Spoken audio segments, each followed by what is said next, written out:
God give you peace.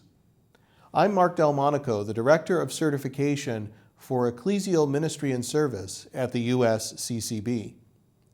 In that role, I resource the conference's Subcommittee on Certification for Ecclesial Ministry and Service.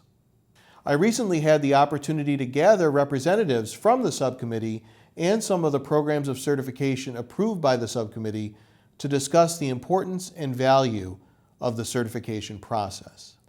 In this excerpt of the larger conversation, Carol Ann Houck, a board-certified chaplain of the National Association of Catholic Chaplains who works at a hospital center in Pennsylvania, relays a difficult but hopeful experience of accompanying a mother through the grief of dealing with the loss of her preborn child. And she provides an example of the way in which lay ecclesial ministers and clergy often collaborate in the area of pastoral care of the sick.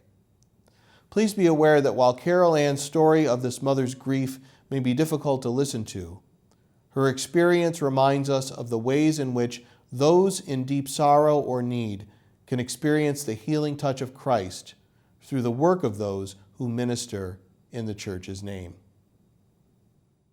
Carol Ann, any thoughts to add as we look back on where Coworkers has led us and the future in regard to certification and its value? When I think of Coworkers in the vineyards, I recall a beautiful moment in my practice of chaplaincy. Imagine a young mother about 29 years old who learns at 32 weeks that her baby has died. And the process is for her to come into the hospital and deliver her dead baby and to hold her dead baby. I had the privilege to work alongside her local priest, and together we were able to care for her and her family in a way that I believe truly was the hands and feet of Christ. And what was amazing for me was the trust that her priest had in me. We've had many opportunities to work together, and knowing how much work is on the priest's plate, it was comforting for him to be able to leave knowing that while this woman was in the hospital, there was somebody there at the ready to come to her bedside when she needed that.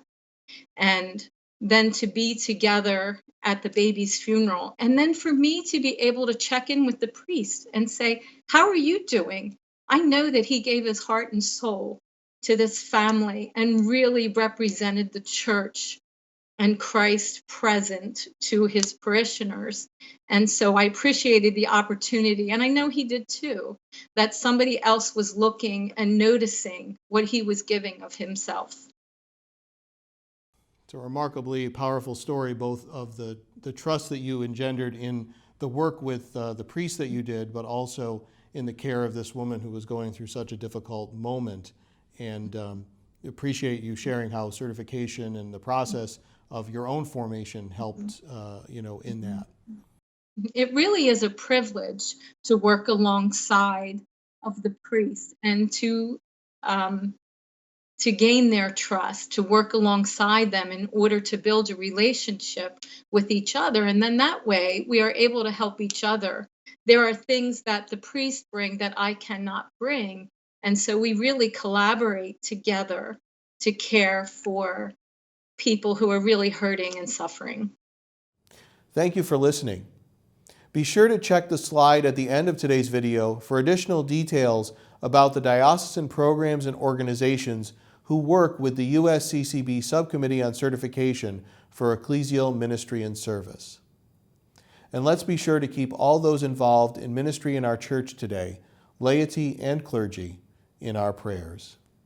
God bless.